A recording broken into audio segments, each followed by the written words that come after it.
Well, let's welcome on board Mihir Vora and talk about the market per se.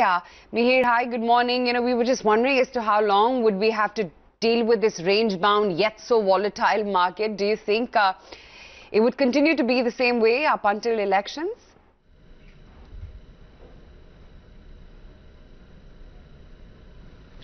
Good morning. Yes, I think we need to wait it out till the elections. The good thing is that while the Nifty seems to be at 10,600 or so, the broader market in the mid-cap and small cap spaces has corrected quite a lot. We've seen a sharp correction for the last almost 12 to 15 months. So to that extent, some of the froth in the broader market is already out. And even if you look at the top 50 Nifty names or BSE 200, within even the large caps, there is so much polarization that we have seen a hidden correction in the market already for quite long. Having said that, we are seeing some slowdown in local flows. As you can see, the number of SIPs on a net basis and the net flows into mutual funds and FIs are also not net buyers for quite some time. So to that extent, there is a little bit of headwind on the flow side. And with the elections now only a couple of months away, really, I think markets will adopt more of a wait and watch stance. Hi there, good morning and thanks for joining in, Mihir. Let's also get in a sense as to where you're advising one can really deploy money at a time like this. You're talking about a little bit of caution and that will continue into the equity markets as a big election event, as well as fears of what may happen globally in terms of a slowdown. So at a time like this, when everyone is being awfully picky, what exactly is your portfolio stance?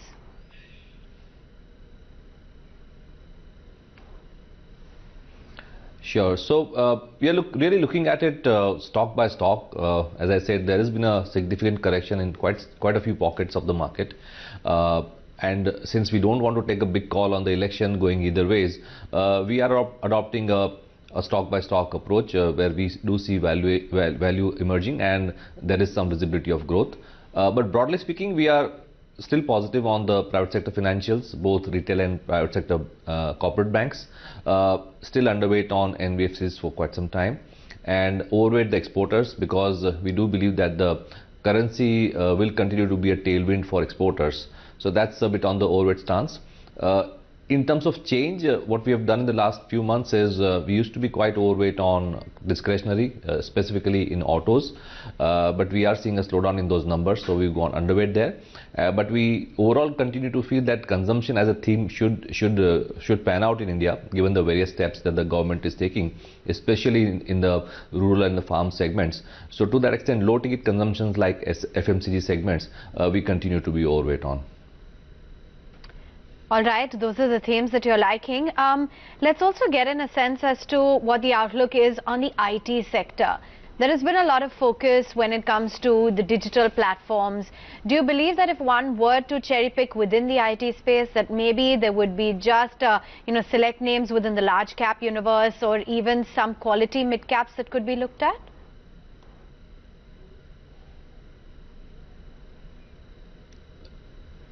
Yes, in IT we can look at both large caps and mid caps, though we are more biased towards the large caps because the surprise elements are lesser to some extent and valuations are still reasonable. And some of the mid caps, while they are offering a bit higher growth, it is a bit lumpy and volatile, and valuations are not that much cheaper compared to the large caps. So net our bias is still towards the large caps, though there are some really interesting companies out there in the mid and small cap space too. Okay. What is it that you find of interest within the broader markets?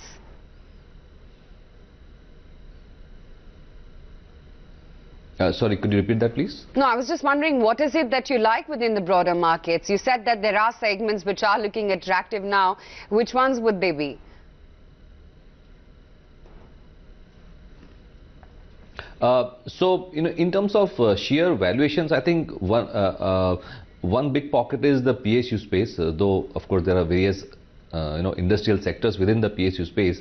But given the overhang of the ETF, etc., and the divestment stance of the government, we have seen these stocks really coming off very sharply because of this actual and fear of government supply. To the extent that we do see some deep value emerging in the PSU segment. So that is one segment one should definitely look at. And we already talked about the general overweight and underweight stances segment-wise. But PSU space is something that definitely has offered a lot of value now. Okay, let's also get in a take as to what the view is on auto. You said that you now changed your stance. Does the slowdown and the overall, outlook for the space alter your view for the long haul? Would you continue to remain underweight on the auto space?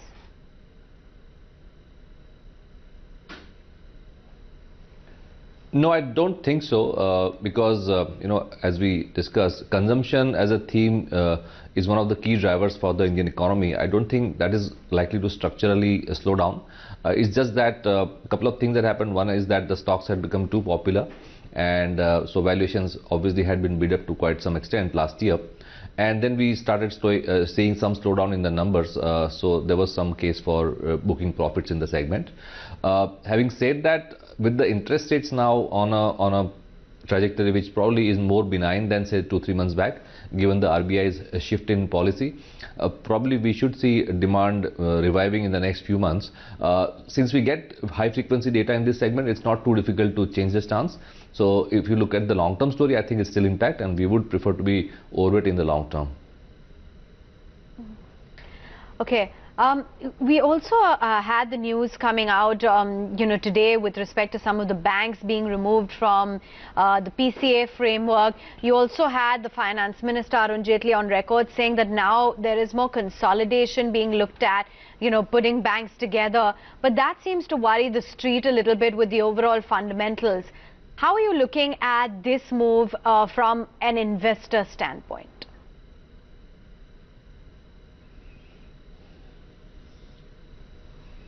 So I think it's a move aimed more towards relieving the stress in the MSME and corporate segments.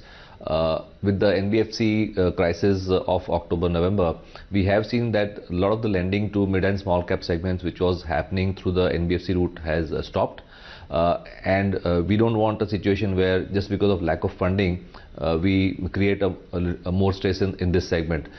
So I think it's a good step because the banks, especially the PSU banks, have very deep and wide reach, and they are ideally placed really to disperse credit to the MSME space because of the physical presence that they have. So to that extent, I think it's a good move for the Indian economy. However, in terms of the stock market, we continue to remain underweight on the PSU banks because the stress, frankly, except for the top 1 or 2 banks, the stress is still out there. So as a portfolio, we are underweight on the PSU banking space, but I think it's a good move for the economy. Okay, great to have you on the show, Pankaj. Thanks so much for taking the time out and speaking with us today. Let's move forward.